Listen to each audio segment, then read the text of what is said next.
Afghan brothers put their lives at risk to help Americans in the fight against the Taliban. From 2010 to 2019, Sami as a translator and Wasi as a member of Afghan Special Forces.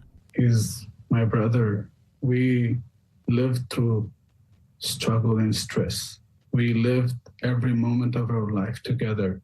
But the two brothers, who once shared the same mission, now both of them living two different realities. Today, Sami is living freely in Houston thanks to a visa he earned for his service to the U.S.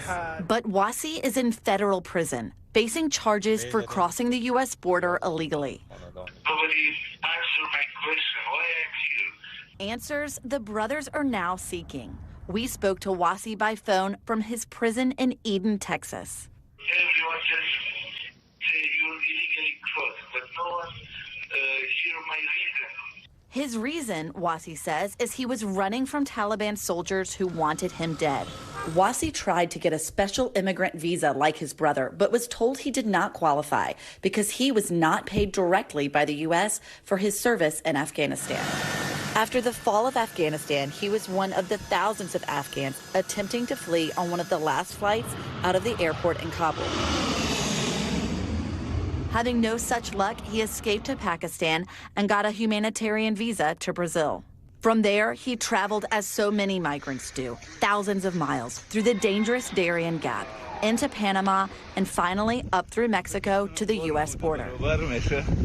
Sami, who earned his visa to the U.S. in 2015, waited to hear from his brother on each leg of the trip. Sami said his brother was beaten and tortured along the way.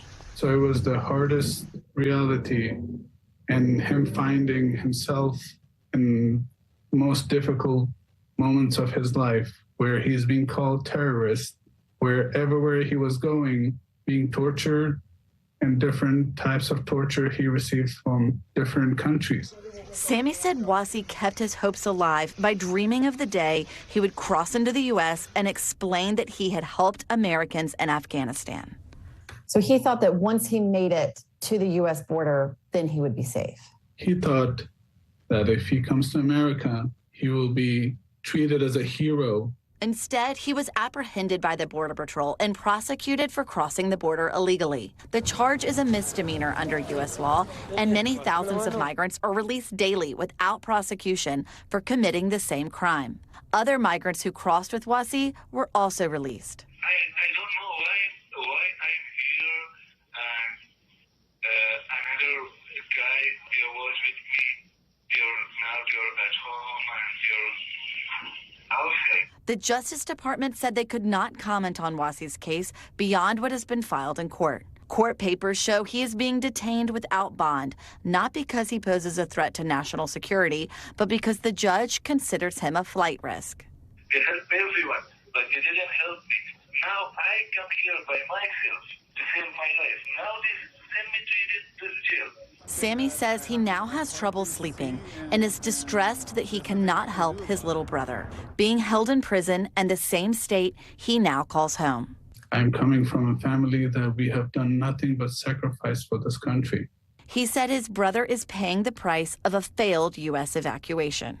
So what's my brother's fault in this whole situation?